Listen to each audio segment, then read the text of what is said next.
Today on XYZ with Erik Zachary, some changes to the traditional Super Bowl advertisement experience. That's right. A lot of brands doing different things this year. Justin Baldoni versus Blake Lively / Ryan Reynolds. He's suing them for $400 million. I think that's a mistake. That's an absurd amount of money. XYZ throwback. What year do these three songs have in common?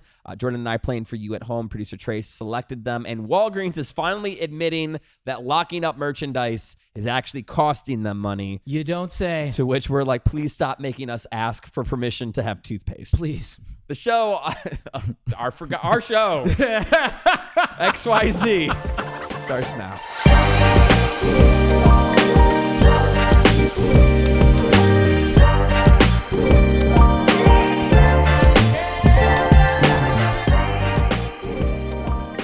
Start the show by talking about the state of the Super Bowl commercials for this year, but we'll push that next for your XYZ ENT because I need to explain why I'm currently in pain.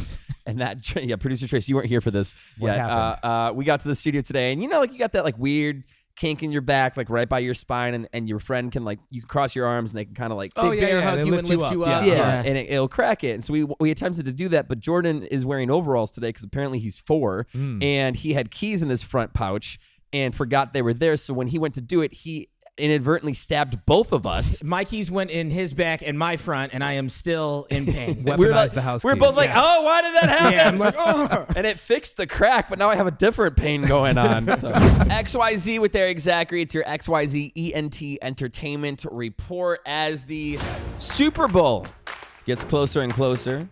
February 7th, I think, is the 9th. February 9th. I was close. Yeah. It was within 2 days. Almost there. Yeah, it's basically the same thing.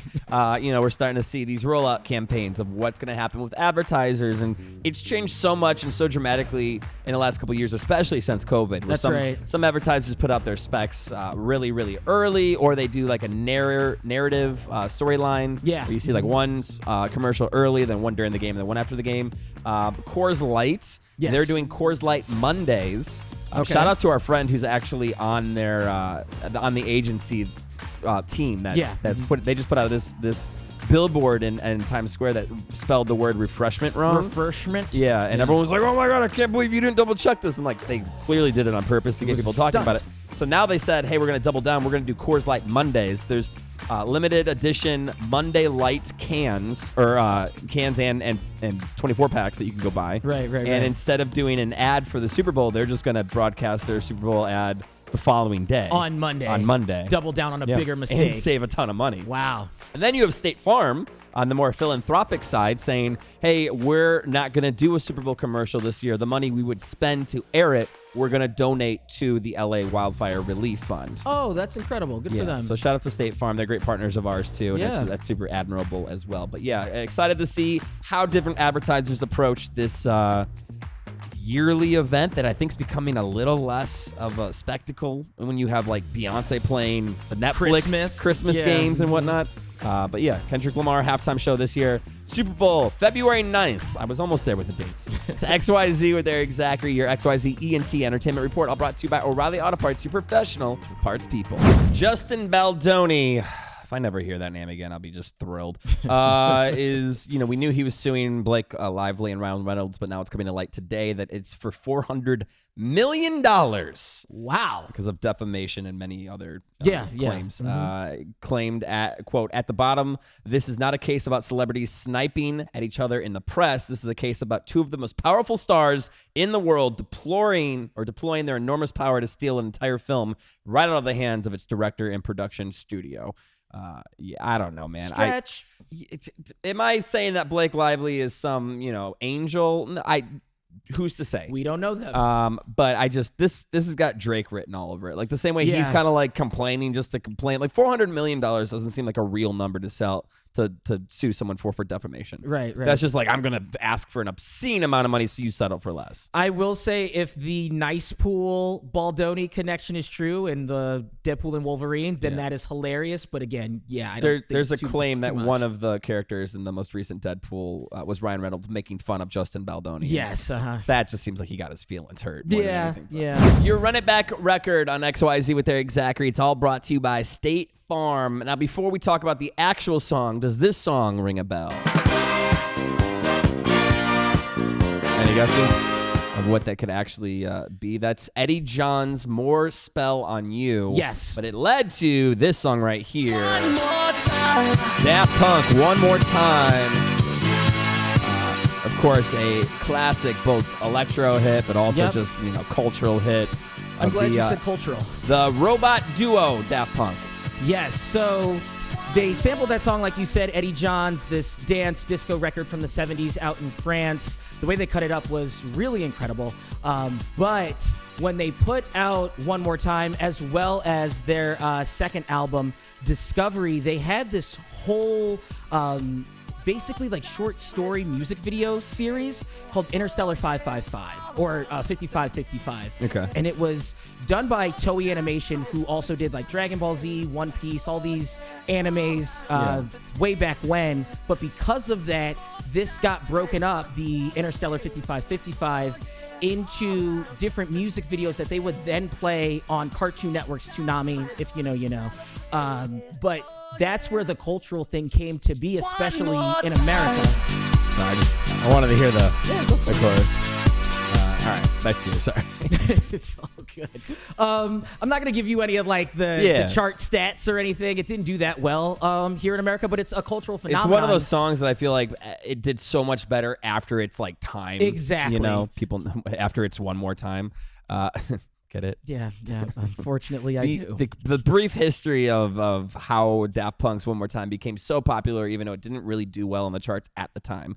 Your Run It Back record today. It's all brought to you by State Farm. Like a good neighbor, State Farm is there. Walgreens is admitting that locking up merchandise has been hurting their sales. To which I say thank you. Yeah. About time you realized this. Thank you for putting this out there. When I see the deodorant locked up, it makes me want to steal. I want to say I haven't, but it gets me fired up. So I'm just glad that they are admitting their faults. Yeah, I'm not going to say it makes me want to steal, but I will say there's been multiple occasions where I was like, I could use a razor blade, or I need like deodorant or something. And then I see that it's behind. I got to press the button. First of all, don't make it a button that alerts the whole store. It's so embarrassing. It's the worst thing. You just are outing yourself for needing whatever. And if God forbid it's something more personal, I'm weak is what it does. Health or hygiene or something. You press that button. Hi, I'm the guy who can't get toothpaste. Please come to my aid. I just order everything on Amazon. More About Nothing on XYZ with Erik Zachary. It's all brought to you by Optima Tax Relief. Quick little deep dives, fun facts into things that you might not otherwise think about, like the Disney's classic Emperor's New Groove. That's correct. Pull the lever, Gronk. Wrong lever! I'm glad you know the film. Yes. So basically, this only came to be, the entire film Emperor's New Groove, because Disney and the team forgot that they did a deal with McDonald's. Check this out. I actually think I could probably guess this history, but I'll let you go for it. Yeah. Mid-90s, they want to do a Lion King level epic. They called it Kingdom of the Sun. It was going to be about Incan myth. Okay. Going to have Owen Wilson, David Spade, and Eartha Kitt as the cast, and then Sting was going to do the entire soundtrack. But through Incan as in the Incan people of Mexico. Yes. Okay, I just want to make sure, because you kind of brushed. I didn't know if you meant like ink and people, like no, it's a tattoo film. The Inca. Got it. Yes. Inca people. Yes. So Sting was going to do the entire soundtrack, but through years of like setbacks and arguments over the script, awful screenings, they were like, let's cancel it. I thought you were just describing the Police for a second. Through years of setbacks and arguments, Sting fell apart and really fell off a cliff there. Two things can be true. Yes. So they get rid of it. But like I said, they forgot that they had done a Happy Meal tie-in toy deal with McDonald's. So in a year's time, 1999, they just throw together a film, change it from Kingdom of the Sun. It ends up being The Emperor's New Groove. Now, there was so much improvisation with this film that David Spade has gone on record saying that he didn't know what the film was about when they were doing it. There were tons of rewrites. There was just tons of improvisation. And cartoons in general. I mean, you're just dubbing and syncing. And exactly. You're not recording chronologically. Well, that's any film. I mean, you're just going out of order. So that plus you don't even know what you're really doing. You're just reading a line and hoping that they animate to your character. Right. So they put the film out. Obviously, people love it. You know, the level wrong. You know, people are enjoying it. So there's this big bad wolf at Disney called Disney Archives, and when you make a film, I think I pulled the wrong lever. Sorry. I'm really excited. You're really into it. Disney Archives comes knocking at their door like, hey, we need the script for our records, which is a totally normal thing. The vault. The director is like, we don't have a script. We just improvised it. And so they push back. Disney Archives is like, no, we need this script. So they had to go back and like transcribe the whole thing. They told the people at Disney Archives, go to the theater and watch the film. Wow. Yeah. So then they had to send interns. They made like transcribe. That has to be one of the coolest intern origin stories, because like statistically, one of those interns went on to do very well with the Walt Disney Company. Oh, sure, yeah. But like that was their first task is like, let's write down the lines. It was 4 boxes of papers, and then they just cobbled everything together, and that was the script. That's great. For Emperor's New Groove. Aren't they redoing it soon? If they do, I hope it goes a lot smoother than the they first announced time. a remake or a potential remake of it. Yeah, it's XYZ with Erik Zachary. There you go. I like that one. More about nothing. The history behind Disney's The Emperor's New Groove. What was the llama's name? Zuzu? Zaza? Lazu. Something like you did Zazu? all of this research, and I don't remember the characters' names. I can go look it up. Cusco. Thank you. Yeah. Wow. Yeah. The whole backstory. You don't even know the main title or character. Remember. Once you said Zuzu Zaza, I was like, wait, isn't that Lion King? More about nothing. All brought to you by Optima Tax Relief. Finally, a win that short kings can actually reach. Men under the height of 5'4". That's pretty short, man. Men under the height of 5'4" not only have large trucks to look forward to, but also they can they can live just a little bit longer. A new study has revealed that shorter guys, especially again 5'4", live on average 3 years longer than men that are over the height of 5'4". I don't have anything positive to say anymore, so I won't. I am here to be a guy over 5'4". You see, Erik and I have had this issue where because we are under 6 foot, people are always saying things about us being short. But now, okay, if I don't get to live that extra 3 years because I'm at a higher altitude, so be it. It's a lot more fun up here. I don't think it's an altitude thing. It was a joke. Also, I've never been called short in my life. Yeah, no, because we are short. We're not 6 foot. You know what I'm saying? We're not the same height. No, we are. Look up any photo we've taken together. I implore you, go to XYZ content on Instagram, and you will see a major, as you said, altitude difference. XYZ with Erik Zachary. A whole lot of restructuring happening at various airlines. So we'll start with the Southwest pilot who just received a DUI. You're calling that a restructuring? Well, he did it to himself. He restructured his career. Yeah. He was arrested in the cockpit as he was getting ready to push from a gate, a flight from Atlanta to Chicago. Oh, so that was in like the final seconds. Yeah. Oh. I mean, he was real. What was that one Denzel Washington movie, Flight? Where he got accused of being drunk. Why as a pilot? am I thinking of Sully? Sully wasn't drunk. Sully's a hero. Very different.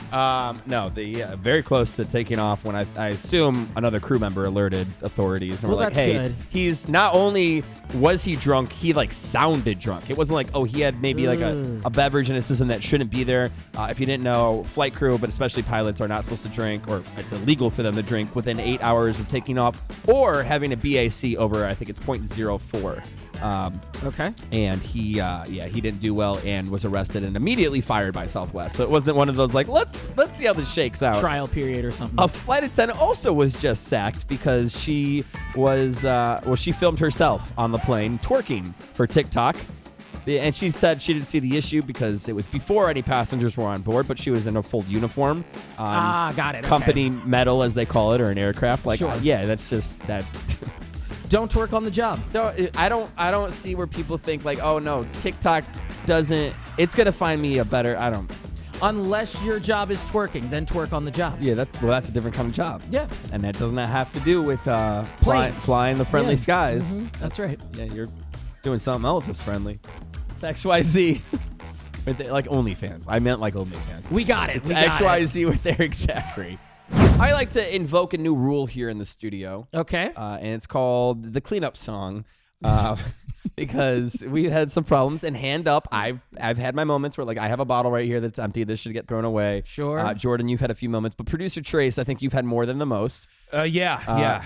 And I think that we get a strike each time we forget to throw away or clean up our workstation. You should get a strike if you throw up, though. Or throw up. Yes. And after 3 strikes, then it's your job to clean the floors in the studio alone. So here's the problem. Because we're 3 competitive people, the floors are never going to get cleaned. Now we're going to be the 3 cleanest people? I've already thought about that. Okay, what's the loophole? Then every 2 weeks, if that doesn't happen, all 3 of us commit time to cleaning the studio. And then just get back to regular rules. Yeah. Okay, got it. Yeah. I like that. All right. Okay. Trace, I won't give you a strike because we warned you this morning. Thank you. Moving forward. Hand up. I left this is little pigsty on my desk. You did. It was gross. Little piggy. Why are you so... Okay. Why are you referring to yourself as a little piggy with such a grit on your face? So you can't do it? Because I knew that's what you were going for. Let's go! It's XYZ. End of the show on XYZ with Erik Zachary. We need to revisit this. The Olympic medals that have been falling apart because the French mint made them on the cheap, apparently. Right. And over 100 Olympic athletes have complained that they're flaking, they're cracking, they're even rusting. And the mint said, hey, we'll replace them. But I was talking about this. Trace, were you with me? When we were, I don't, maybe not. But I ran into that one snowbirder, or he was a skier or something, Olympic medalist from like years ago. Maybe I just called you right away about it. But he was at the bar I was at, like not a place where like Olympic, athletes hang out. And he just had it like proudly on him. And I've run into a couple Olympians over the years that like go to events or I get invited as guests to different things. They always have their medals. And it's like the only profession I feel like where that's okay to just openly brag, other than like the armed services where it's very deserved. You wear your medals proudly. I think that they should be able to do that because they're like the fun army. The fun army? Yeah, no, I'm not saying that the army, like I'm not making fun of the army, armed forces or anything, but I mean, you're going over there for war, not going to make you're light serving of your country. Yeah, exactly. But they are also serving their country. They're not, though. They just say for sports. They're not. They say it like with that same degree. I don't know. Trace looks like he's kind of falling in the middle on this. I see what you're saying, Jordan. But they represent the country. That's the keyword. And they go to other lands on behalf of us. No, fun army. That's not. We got to find a new name for it. No, one is like putting your life on the line for your country, for the people of your country. And that's not fun. No, I didn't. No one is. But yeah, but putting your body on the line for sport, also for your country. Your choice. Wait. No, see? Now, if you like playing fun basketball, that's fun, and you made it your profession, and then you, as an American, are playing basketball, which you think is fun, against other countries, and you are representing your country. That doesn't make it okay army. to like walk around with these awards and just. It's like the equivalent of an Academy Award winner, just like carrying their trophy everywhere with them. If I ever win an Academy Award, I am taking that everywhere. I don't think that'll be a problem, but oh man, wow. Sorry, that was villain mean. origin story. Yeah, right. I'm the first to go. I'm the top of the list. No, I think Trace could definitely win an award. It's XYZ. Lies. That's messed up, bro. So that's bad. messed up. Doubling down. Exactly. We'll see you tomorrow. Bye.